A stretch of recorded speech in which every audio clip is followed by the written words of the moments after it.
नमस्कार मित्रों, मैं आपका मित्र दीपक तनेजा आप सभी का स्वागत करता हूं आपके सबसे लोकप्रिय चैनल योर कालचक्र। मित्रों, आज हम एक बहुत ही महत्वपूर्ण एस्ट्रोनॉमी और एस्ट्रोलॉजी के जो एक आपस में सम्मिश्रण से संबंधित एक विषय पे बात कर रहे हैं। जिन्हें ज्योतिष में सच्ची मुच इंटरेस्ट होगा, उन्हें एस्ट्रोनॉमी में भी इंटरेस्ट होना चाहिए। और जिन्हें एस्ट्रोनॉमी में इंटरेस्ट है, तो उन्हें हर प्लैनेट की स्पीड, एंगल्स, सारी चीजों के बारे में जानने की इच्छा होनी ही चाहिए। और आज का विषय हमारा वही रहना। मैं आप सभी के सहयोग से कुमार साईं प्रीतम का स्वागत करता हूं। नमस्कार कुमार साईं प्रीतम जी, आपका स्वागत है। नमस्ते सर। हमारी आज की जो टॉपिक है वो अयनाम्स के ऊपर है, क्योंकि जब कभी भी हम कोई कुंडली खोलते हैं तो प्लैनेट्स के डिग्री के बाद एक चीज लिखा होता है, लहरी अयनाम्स या फिर कृष्णमूर्ति अयनाम्स, और कुछ डिग्री मेंशन किया जाता है। तो लगभग 70 से 80% लोगों को, नए नए जो एस्ट्रोलॉजर्स हैं या फिर पुराने भी हों, तो उनको ये अयनाम्स के बारे में पता ही नहीं रहता कि ये क्या करता है और इसमें प्लैनेट्स के जो डिग्रीज में कितने अंतर क्यों आ रहे हैं। इसके वजह से आज हम एक विस्तृत चर्चा करेंगे इम्पोर्टेंस ऑफ आयनाम्स के ऊपर। ये आज की हमारी कंटेंट है। दिख तो बड़ी रही है, मगर हर एक स्लाइड का एक एक हम नाम दे दिए हैं। हम शुरू करेंगे इक्वेटर एंड प्राइम मेरिडियन से, फिर हिलियोसेंट्रिक वर्सेस जियोसेंट्रिक मॉडल पे बात करेंगे, फिर equatorial plane, ecliptic plane, equinox, tropical zodiac, sidereal zodiac, precession of equinoxes, sayana versus nirayana system. ये जो पहले 9 के जो पॉइंट्स हैं वो मेनली हम इसलिए पढ़ेंगे ताकि हम अयनाम्स के बारे में कुछ डिटरमाइन कर सकते कि चीज क्या है। अगर इतने चीजों के बारे में पता नहीं रहेगा तब हम अयनाम्स के ऊपर हम कुछ भी पता लगाने में दिक्कत होगी। और जो 10वें नंबर पॉइंट है वो है व्हाट इज अयनाम्स, हम ये क्या है। फिर आते हैं कुछ पॉपुलर अयनाम्सेस पे जो एस्ट्रोलॉजर्स के द्वारा जो प्रचलन किया गया है।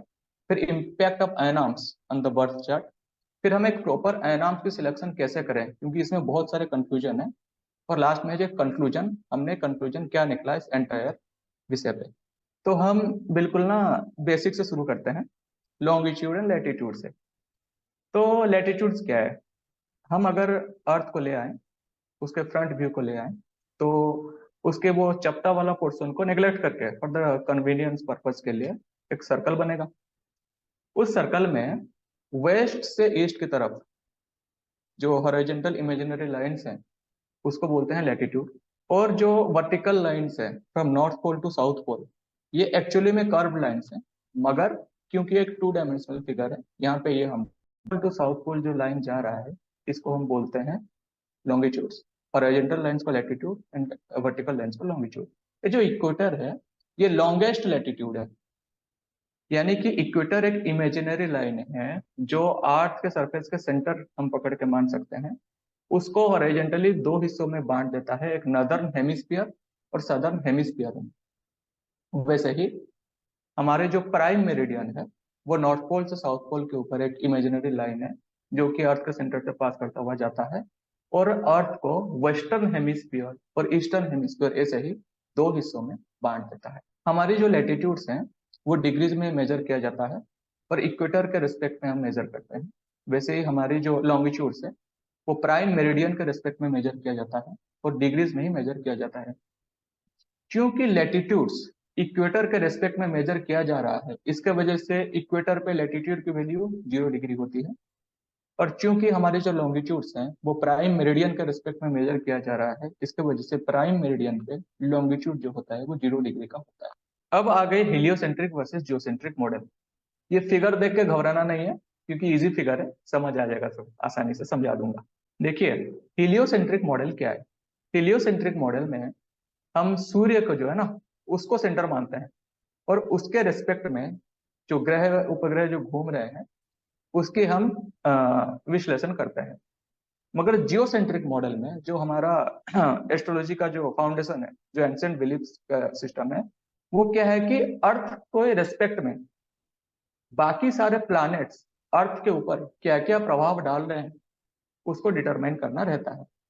इसीलिए इन जनरल एस्ट्रोलॉजी में हम जियोसेंट्रिक मॉडल की प्रयोग करते हैं और उस जियोसेंट्रिक मॉडल में अर्थ को सेंटर मान के एक स्फीयर का निर्माण करते हैं, उसको सिलेस्टियल स्फीयर बोलते हैं, जिसमें महाकाश में जितने भी राशि, नक्षत्र, ग्रह, उपनक्षत्र, जितने सारे चीजें, वो उस सिलेस्टियल स्फीयर के अंदर आ जाती हैं, और ये एक इमेजिनरी स्फीयर।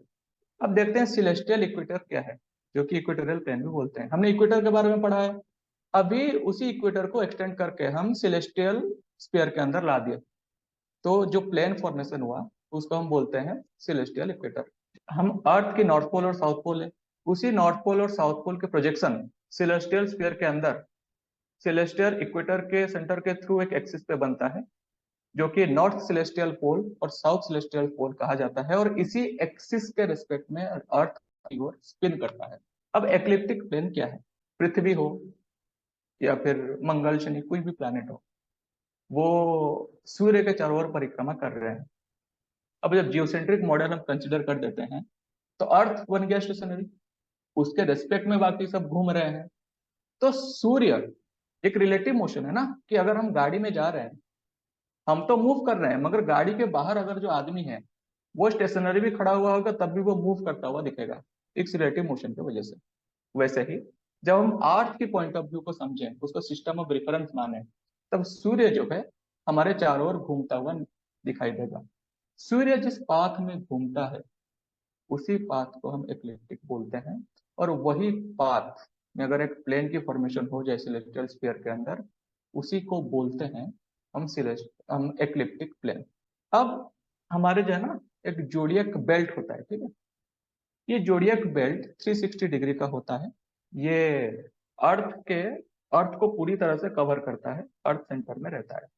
इस जोडियक बेल्ट के अंदर हमारे सारे के सारे जो राशि, नक्षत्र, उपनक्षत्र आ जाते हैं, और जोडियक बेल्ट की विड्थ जो है वो 16 टू लेके 18 डिग्री के अंदर है। इस जोडियक बेल्ट के अगर मध्य बिंदुओं को हम जोड़ें, तो एक पाथ मिलता है, सर्कुलर पाथ, एलिप्टिकल पाथ।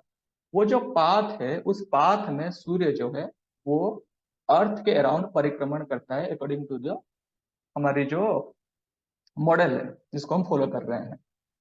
तो ये जो पाथ है, उसको अगर हम एक प्लेन की फॉर्मेशन कर दें सेलेस्टियल स्फीयर के अंदर, इसको बोलते हैं एक्लिप्टिक प्लेन, और ये सिर्फ जियोसेंट्रिक मॉडल के रिस्पेक्ट में ही देखा जाना चाहिए। अब ये जो जोडियक बेल्ट की फॉर्मेशन हुई, ये 360 डिग्री है। अभी इसी 360 डिग्री को अगर हम 12 इक्वल भागों में अगर डिस्ट्रीब्यूट कर दें, तो ईच भाग जो मिला, ईच पार्ट जो मिला, वो 30 डिग्री का होगा। ऐसे ही 30-30 डिग्री के जो 12 पार्ट मिल गए, सर खत्म नहीं हुआ है। ऐसे ही 30-30 डिग्री के जो 12 पार्ट बन गए हैं, उसको हम राशि के नाम से जानते हैं। अब आया है इक्विनॉक्स। इक्विनॉक्स क्या है? ये थोड़ी सी एक इंपॉर्टेंट चीज है। देखिए, हमारे जो सूर्य है वो एक्लिप्टिक पाथ में वो घूम रहा है हमारे पृथ्वी के चारों ओर। अर्थ का एक ना, एक सिलेस्टियल इक्वेटर है, मतलब वो इक्वेटोरियल प्लेन सिलेस्टियल स्फीयर के अंदर दो बारी एक ऐसा पॉइंट आता है जहां पे सूर्य की जो पाथ है एक्लिप्टिक प्लेन में, वो सिलेस्टियल इक्वेटर को कट करता है। क्यों कट करता है? क्योंकि हमारा जो अर्थ है उसकी थोड़ी सी एक्सियल टिल्ट है। अर्थ कभी भी स्ट्रेट नहीं है, वो 23.5 डिग्री टिल्टेड है।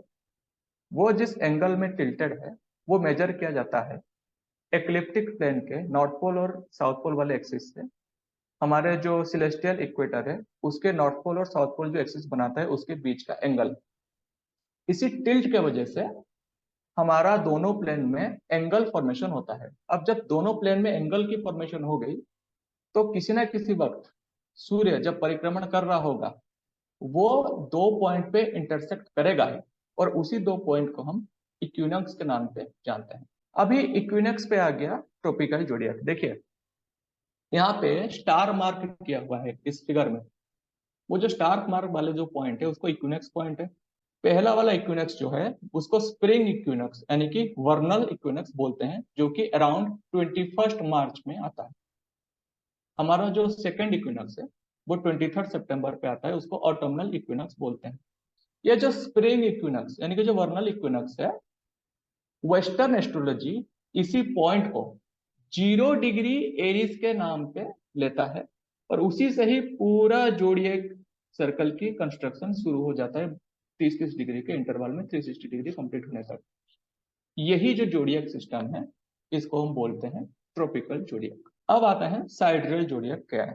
हमारे जो एक्लिप्टिक प्लेन है उस प्लेन में हमारे जो जोडियक बेल्ट है उसमें ग्रह नक्षत्र वगैरह है।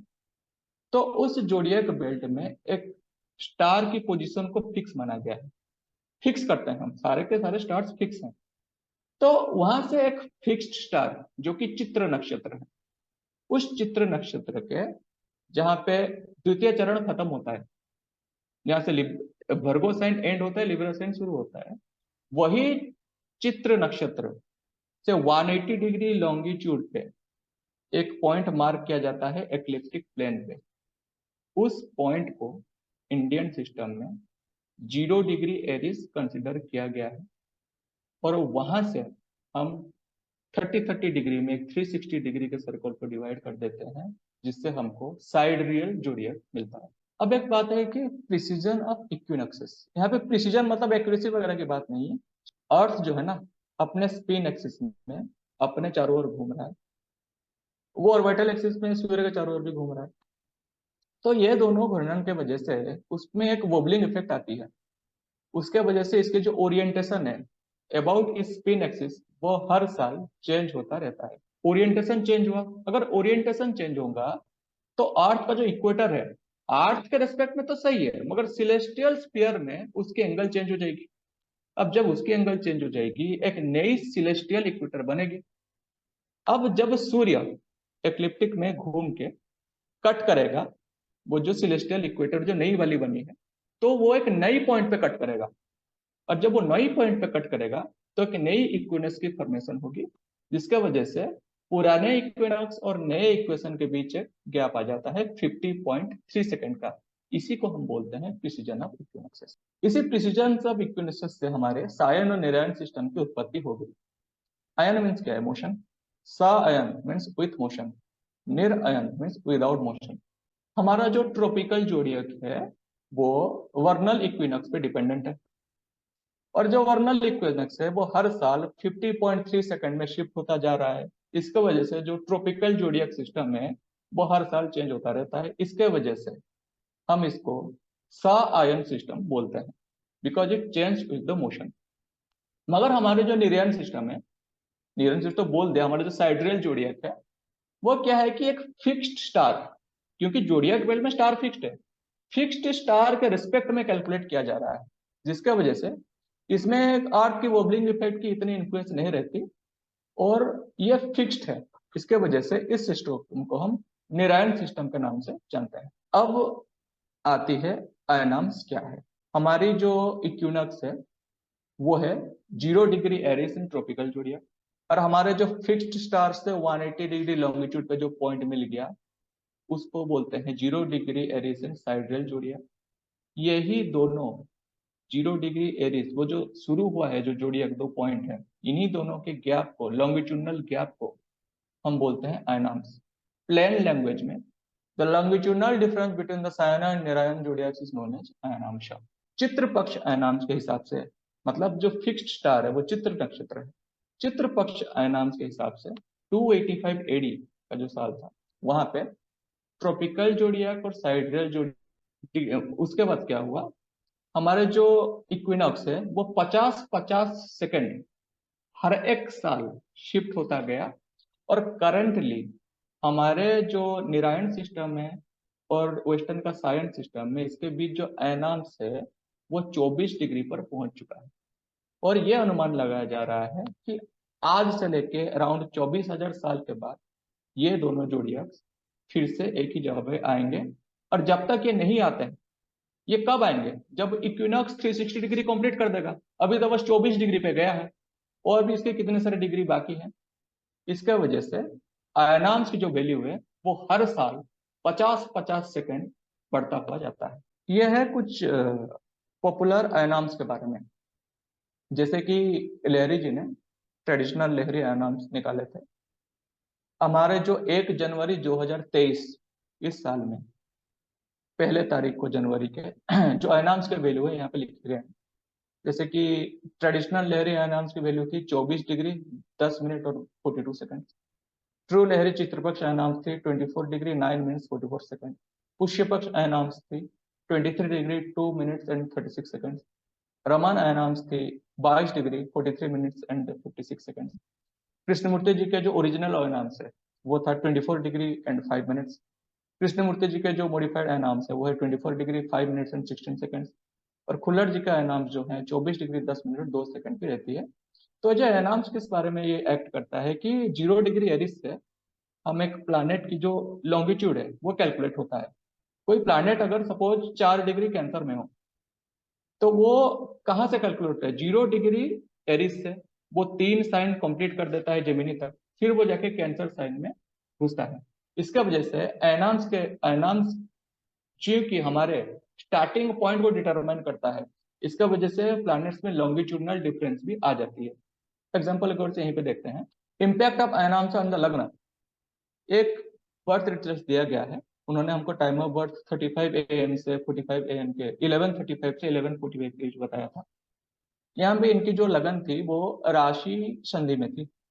तो ट्रेडिशनल लहरी अयनांश हमने यूज किया, तब 11:35 AM में इनकी लगन निकली कन्या लगन। और अगर हम रमन अयनांश यूज करते हैं तो इनकी लगन निकली तुला लगन। अब impact of ayanamsa on the राशि एंड नक्षत्र प्लेसमेंट ऑफ प्लैनेट्स, ये बड़े गौर से देखने वाली चीज है, क्योंकि एक उनकी हमने थोड़ी सी बीटीआर कर दिया तो 11:45 AM में उनकी कुंडली मिल गई। यहाँ पे बहुत लहरी अयनांश और रमन अयनांश में इनकी लगन जो निकली वो है तुला लगन निकली। अब पहले चार्ट देखते हैं जो लहरी अयनांश में बनाया गया है। यहाँ पे एक प्लैनेट है मरकरी, वो 10वें घर में कैंसर साइन में है। अगर वही प्लैनेट को हम रमन अयनांश में देखें, सिंह राशि में शिफ्ट हो गया है, लगन सेम है मगर प्लैनेट शिफ्ट हो गया। अगर हम नीचे वाले टेबल में देखते हैं, पहले वाले फिगर पे प्लैनेट्स के जो डिग्रीज लिखे गए हैं, सूर्य वहां पे है पुनर्वसु नक्षत्र में लहरी अयनांश में, मगर रमन अयनांश में वही सूर्य आ गया पुष्य नक्षत्र में। मंगल है पूर्व फाल्गुनी नक्षत्र में लहरी अयनांश में, यहाँ पे मंगल उत्तर फाल्गुनी में आ गया रमन में। लहरी अयनांश से मरकरी जो है वो अश्लेष नक्षत्र में है, और रमन अयनांश से वही मंगल वही जो मरकरी है वो मघा नक्षत्र में आ गया। ऐसे ही अयनांश का बदलने पर प्लैनेट्स के राशि और नक्षत्र भी बदलने की पॉसिबिलिटी बढ़ जाती है। अब आती है अयनांश की जो इम्पैक्ट है डिविजनल चार्ट पे कैसी रहती है। देखिए ये 11:45 AM पे दशमांश कुंडली है, पहली वाली लहरी पे है, दूसरी वाली रमन अयनांश। दशमांश कुंडली की लगन सेम है, मगर देखिए प्लैनेट्स की पोजीशनिंग चेंज हो गई है। शनि पहले वाले में 12th में चला 12th में है, और सेकंड वाले में लगन पे आ गया। मरकरी लहरी अयनांश वाले D10 चार्ट में 3rd हाउस में है, मगर वही मरकरी D10 चार्ट जो रमन अयनांश से बना है वहां से 11th हाउस में हो गया। यहाँ पे राहु केतु एक्सिस को छोड़ के लगभग लगभग सारे प्लैनेट्स की जो पोजिशनिंग है वो दूसरे चार्ट में चेंज हो गया है, जिसके वजह से रिजल्ट में भी हमको डिफरेंस मिल जाएगा इन द दशा एनालिसिस। ये जो है impact of ayanamsa on the cuspal sublords. जो लोग कृष्णमूर्ति पद्धति को फॉलो करते हैं वो प्रोमिस चेकिंग करते हैं हर एक कस्प के सबलॉर्ड के थ्रू। अगर हम कृष्णमूर्ति अयनांश से अगर कस्प को निकालें तो पहले कस्प का जो उपनक्षत्र स्वामी है वो मरकरी है, मगर रमन अयनांश में वही पहले कस्प का उपनक्षत्र स्वामी हो गया शुक्र। सेकंड कस्प का उपनक्षत्र स्वामी मार्स है कृष्णमूर्ति अयनांश में, और रमन अयनांश में वही सेकंड घर का उपनक्षत्र स्वामी हो गया राहु। अगर उपनक्षत्र स्वामी कस्प पे चेंज हो रहा जा रहे हैं, इससे क्या हो रहा है कि एक के बर्थ चार्ट में प्रॉमिस चेंज हो रहा है। अगर प्रॉमिस ही चेंज हो जा रहा है तो दशा अंतरदशा उसका फल नहीं दे पाएंगे एज पर द कृष्णमूर्ति पद्धति। तो इसके लिए अयनांश जो है कृष्णमूर्ति अयनांश केपी चार्ट के लिए बहुत ज्यादा इंपॉर्टेंट बन जाता है। अब विंशोत्तरी दशा पे अयनांश कैसे एक्ट करता है वो देखिए। पहला हम एग्जाम्पल देखेंगे फिर मैं समझा देता हूँ। कृष्णमूर्ति अयनांश अगर हम फॉलो करते हैं, ये पैदा हुए हैं 1978 19 जुलाई को। तो शुक्र की दशा जो चली 1988 30 जनवरी तक चली, मतलब 10 साल लगभग लगभग। यहाँ पे जो अगर रमन अयनांश देखें तो उनकी शुक्र के जो महादशा है वो 1978 से लेकर 1986 तक चली। इसमें क्या हुआ कि पहले वाले में 10 साल, दूसरे वाले में 8 साल।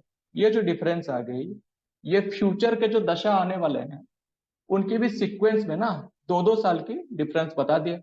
ये जो 2 साल की डिफरेंस आ गई, सपोज एक बंदा अभी इनके अगर चार्ट देखते हैं तो 1988 अब वो 1987 में पैदा हुए, 1987 में उनकी कुछ दशा चल रही है, तो कृष्णमूर्ति अनाम से वो शुक्र की दशा मिलेगी, मगर रमण अनाम से वो हो जाएगा सूर्य की दशा। तो रिजल्ट में काफी डिफरेंस आ जाएंगे। ऐसे क्यों हो रहा है, इसके पीछे एक लॉजिक है कि चंद्रमा एक नक्षत्र के किस डिग्री में बैठा हुआ है, वहां से हमको विंशोत्तरी दशा का भोग काल, पहला महादशा का भोग काल हमको वहां से मिलता है। अगर चंद्रमा इनिशियल डिग्री पे बैठा है नक्षत्र का, तो पूरा भोग काल मिलता है। अगर टुवर्ड्स द एंडिंग डिग्री में बैठा है तो उतना भोग हम नहीं कर पाते उस दशा का। आयनाम्स चेंजिंग की वजह से चंद्रमा के डिग्री पे चेंज हो जाता है, और जब चंद्रमा के डिग्री चेंज हो जाता है तो दशा में भी परिवर्तन हो जाता है। अब हम देखते हैं, आयनाम्स के बारे में तो पढ़ लिया, एक प्रॉपर आयनाम्स की सिलेक्शन कैसे करें। हमारे मन में बड़े कंफ्यूजन रहता है कि कौन सा आयनाम्स हम यूज करें, बड़े सारे आयनाम्स निकलते हैं और पैरेलल रिजल्ट भी देते हैं। ये एक बहुत ज्यादा इंपॉर्टेंट एग्जांपल है, इससे हमको पता चलेगा कौन सा आयनाम्स बेटर रिजल्ट देता है। देखिए, ये एक महिला की कुंडली है, बर्थ डिटेल्स दिया गया है। एक मेजर इवेंट ये हुआ था कि दिसंबर 2020 में ये हॉस्पिटलाइज्ड हो गए थे ड्यू टू किडनी फेलियर। धनु लगन की पत्रिका है, इनकी क्या दशा चल रही थी, आयनाम्स के हिसाब से उसकी सीक्वेंस लिख दिया गया है। हम ट्रू लहरी चित्रपक्ष आयनाम से शुरू करते हैं। इनकी चल रही थी महादशा राहु, अंतर्दशा वीनस और प्रति अंतर्दशा मरकरी की। राहु जो है वो मारक भाव में बैठा है, अंतर्दशा स्वामी वीनस त्रिसड़य भाव का स्वामी है, अकारक हो गया। अकारक होकर लगन पे बैठा है, लगन लॉर्ड को दृष्टि दे रहा है और मारक शनि के साथ बैठा है। मरकरी जो है वो खुद बड़ा मारक है क्योंकि सातवें घर का स्वामी है, बाधक भी है और 12th हाउस में बैठ गया है। तो राहु वीनस मरकरी ट्रू लहरी चित्रपक्ष आयनांश के लिए ये तीनों जो महादशा अंतर्दशा प्रत्यंतर दशा के स्वामी है, तीनों की तीनों अकारक। वहीं पे भी महादशा अंतर्दशा प्रत्यंतर दशा स्वामी, यही तीनों अकारक ग्रह। अब रमण एनएंस की अगर बात करते हैं तो महादशा स्वामी तो राहु है जो कि मारक भाव में बैठा है। अंतरदशा स्वामी यहाँ पे बन गया सूर्य जो कि बैठा है 12th हाउस में। तो कुछ लोग बोल सकते हैं रमन एनांस के फॉलोअर कि हाँ 12th हाउस में सूर्य बैठ गया तो हॉस्पिटल पहुंचा दिया, नहीं, ये सूर्य 9th लॉर्ड है। चाहे वो 12th हाउस में बैठे मगर वो कार्य करेगा 9th हाउस के लिए ही, क्योंकि एक फंक्शनल बेनिफिट है। मगर तब भी हम कंसिडर करते हैं कि सूर्य की वजह से शायद हो गया होगा। अब प्रत्यंतर दशा में बृहस्पति है रमन जी के एनांश।